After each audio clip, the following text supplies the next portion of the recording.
Matthew 17. After 6 days Jesus took with him Peter, James and John the brother of James, and led them up a high mountain by themselves. There he was, transfigured before them. His face shone like the sun, and his clothes became as white as the light. Just then there appeared before them Moses and Elijah, talking with Jesus.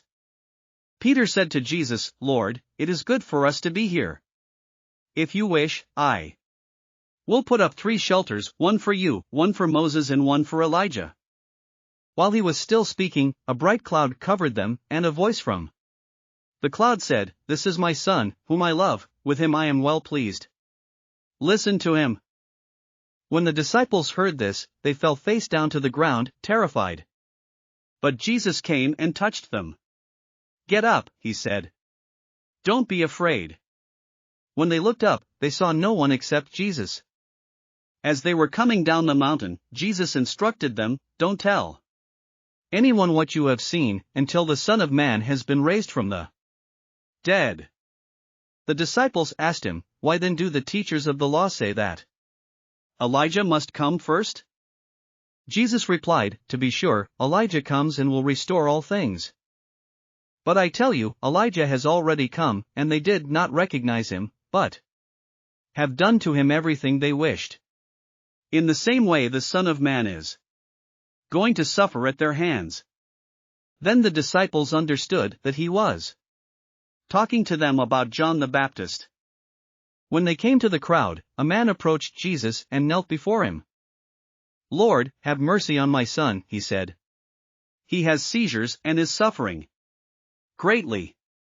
He often falls into the fire or into the water. I brought him to your disciples, but they could not heal him." "You unbelieving and perverse generation," Jesus replied, "how long shall I stay with you? How long shall I put up with you? Bring the boy here to me." Jesus rebuked the demon, and it came out of the boy, and he was healed at that moment.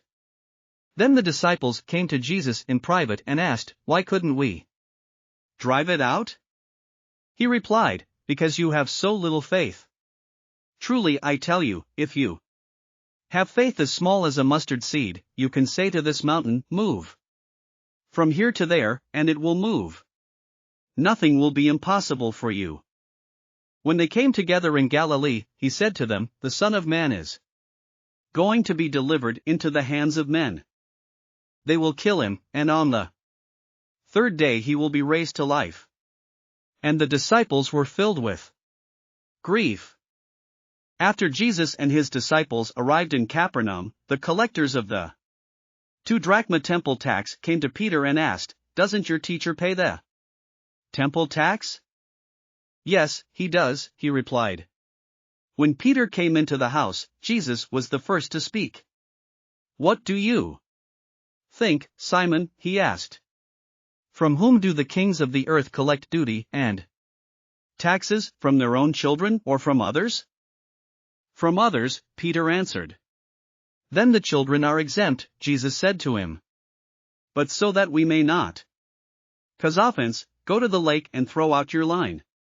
Take the first fish you catch, open its mouth, and you will find a 4 drachma coin. Take it and give it to them for my tax and yours." Thanks for listening to another chapter of the Bible. At My Faith Fuel, we believe a good coffee fuels your faith and energizes your day. Please visit myfaithfuel.com to explore our delicious coffee blends. Part of each purchase goes to training worshipers around the world. Thanks for listening.